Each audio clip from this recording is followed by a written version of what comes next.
Welcome everyone to my coconut corn curry soup cooking class. Cut up a small yellow onion and we're gonna saute it in the coconut oil. So for this recipe, I like to use 4 ears of corn, and then we'll just cut from the halfway point, put the corn right in here.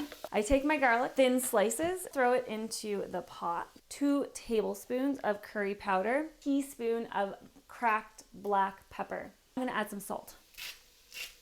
White kidney beans, 1.5 cups coconut milk, dump the whole thing in. 2 cups of water, and we're gonna bring that to a boil and let it simmer. About 10 minutes. Juice just half a lime into the soup. And now I use my immersion blender to blend cilantro. When I put it on the top, I do like a little swoosh, a little swirly doodle with olive oil. Sprinkle of our lime zest, a little bit of cayenne pepper. Take a picture, share it on Instagram if you want, and tag me so I can see it. Thank you so much for coming, everybody.